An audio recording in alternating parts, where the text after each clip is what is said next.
SaaS packaging.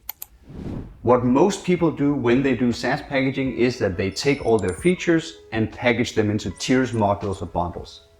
I think that they're missing out on the 2/3 of the equation when doing it this way, because there are actually 3 types of features to consider when doing SaaS packaging. When you have a piece of software and you're trying to bundle it up into different offerings, so like a basic tier, an advanced tier, an enterprise tier, maybe you have some modules or some add-ons that go on top of that. What most people do is that they say, well, the software does this, X, Y, Z, and they list out the features and then they try to figure out which feature goes where. So what features are in the basic tier, what's in the advanced, and so on. And that's fine, you should definitely do that. But what most people are missing are some of the service features and some of what I call the commercial features of the offering that are also really important when customers are considering whether to buy it or not. So whenever I do packaging with one of my clients, this is regardless of whether it's a startup or mature enterprise, I usually ask them to list all of their functional features. Say, okay, so everything that your software does on a high level, let's say selling point or bullet point basis. So we do the thing, we have the integrations, whatever that we have, list them out. Then next to that, create another, let's say, column in the Excel sheet saying, well, what services do we have to help our customers use the functional features, use the first column or set of features. So let's say that our software runs a recruitment process for recruiting companies. Then we'll say, well, we have the onboarding process and we have the migration of your data and we have the training and we have the support and we have all the other things that we do in order for you, the customer, to extract value from the core proposition. So those are all the service features. And what the service features does is that they reduce the friction, the risk that the customer perceives in whether or not they're going to get value from the functional features. So you can see the service features and the functional features sort of as multipliers on each other, right? So if all your functional features had 100 of value, but you didn't have any services, then the customer will think, well, it sounds good, but am I really going to use it? Or maybe it's too difficult, or maybe I can't onboard my data, or whatever it is. And then their chance of buying is much lower. Service features then are what helps them do that. So if you have perfect service, then you also have perfect confidence on the customer's part that they will get full value. So perfect service means that you actually extract 100 of value. Now finally comes the commercial features. So commercial features can be both terms and conditions. So let's say payment terms, payment every month upfront, payment annually upfront, and so forth. But it can also be other types of features around the commercial proposition that you have with your customers, such as the price is predictable.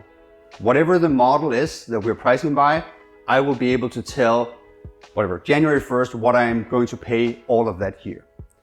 It might also be something like cancellation policies. Can I cancel at any time? What will be required for the cancellation? And so forth. It might also be something like data security, non-compete clauses, and so forth. Whether some of these are really functional features and they're sort of more features of the software itself, or they're commercial features, is a little bit dependent on the situation. But just consider that some of it isn't something that the customer is going to use in their use case. It's mostly worries they have around the proposition or the offering that you have to solve or could solve in order to make it more sellable. So whenever I start a packaging process, I usually, let's say, extract this inventory of all the features that we, currently have. So we do a list of all the functional features, then we do a list of all the service features, and then we do a list of all the commercial features that we have today. And then we create another list of all the functional features we could have, let's say all the roadmap features, all the services we could do for the customers. Let's say, hey, we could do a premium onboarding, or we could do a 24/7 support, or whatever it was. And then all the commercial features that we could have. So we could say, well, we could create price predictability year one, or we could create a cancellation policy that was more lenient, something like this. And then from these, let's say 6 boxes, functional, commercial, and service, you then get to sit down and say, what is the best offering that we can make for our customer? What from all these could we pick and put together that really solves a problem and drives demand? Because if you can do that and make something really easy to sell, a no-brainer proposition, that's probably the right thing to do.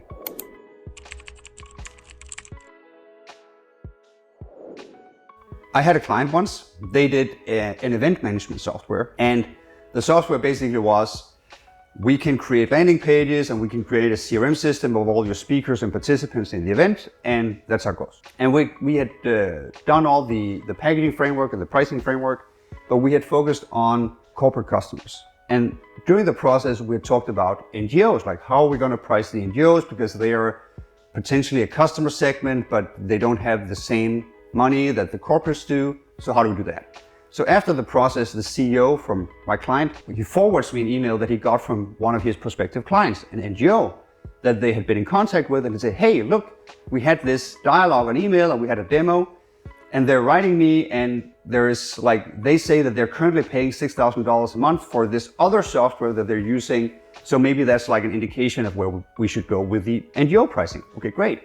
So I look at the email that he got from the nonprofit, and essentially it's from the secretary saying, we really like the demo, your software is really great, the CEO really likes it. So my client's CEO says he really likes it, but he's worried that maybe there is an email feature where he can email all the participants that's lacking. Also, we have the issue where we have 10 years of like legacy documents and so forth in the existing software, and like pictures are cropped to certain sizes and so forth, and it's like a monumental task for us to actually get this over into your platform, although we really can see how it's going to create new value. And then thirdly, by the way, we just signed with our current vendor for a 2-year login contract. So we're not going to be able to consider you until the end of next year, right? So actually really positive buying signal, and actually also a lot of really positive feedback on what kinds of features we need in order to package a proposition that this customer can and will say yes to, right? So the clues are as follows. One, there's a functional feature, the email feature. They really like that high value. Can we build it? Actually, they already were building it, so that's great. We just cross it off the list, write them back and say, hey, we have the email feature. Two, migration of legacy data in the legacy system. Could we do that for them? Sure, like we can just hire monkeys and just crop the pictures and just move everything over, right? If that's what it takes, we could choose to do that, then solve this for them. That is a service feature. It's not something that they get out of the use, but it's a service that is required in order for them to use the software we have in the solution. So we need better migration of what they have currently. Third, they have login with an existing vendor. So maybe we just need to eat the overlap to say, hey, if you sign with us now and you pay for the onboarding and migration, we will, whatever you're paying with your current vendor, we will discount that for the next 2 years while you're locked into their contract. So only if there is a delta, like a difference, you will pay that extra, but we are going to essentially keep you free of harm of the existing contract by buying you out, in a sense. That is a commercial feature, right? So by speaking to customers and engaging with them in this way, with this framework in mind of functional features, service features, and commercial features, you get a really good inventory of figuring out how to structure your proposition so that it may sell, even though you're getting pushback like this.